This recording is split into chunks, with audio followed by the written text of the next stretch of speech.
Ndonjëherë dëgjoj që thotë që dua të operoj hundën, ndonjëherë dhe në mosha shumë të reja, por kur ti e shikon ka një hundë normale. A duhet të ekzistoj që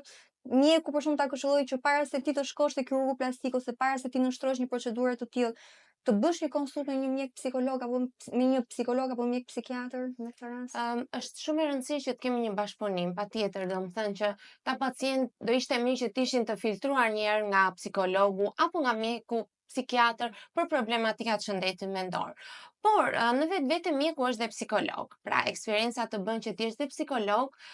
dhe arrin ta kuptosh që kush pacient realisht do të përfitoni nga një ndërhyrje kirurgjikale ose jo, pra që të rrisi vetbesimin, të ndihen më mirë se ky është dhe qëllimi jon, dhe kush pacient e kamuflon domethënë shkuarjen tek kirurgu plastik për një ndërhyrje të caktuar duke kamufluar probleme të shëndetit mendor. Pra janë pacient që shkojnë në shumë mjek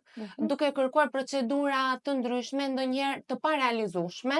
me qëllime domethënë që bien ndesh me atë që çfarë ofron kirurgu plastik, dhe këta janë ata pacient domethënë që gjithmonë nuk do jenë të kënaqur. Do shkojnë në shumë vende dhe janë të zhgënjur, dhe këta në fakt janë pacient që duhen patur kujdes dhe duhen mbajtur larg, sepse për këta nuk është zgjidhje ajo ndërhyrje, ajo kirurgji.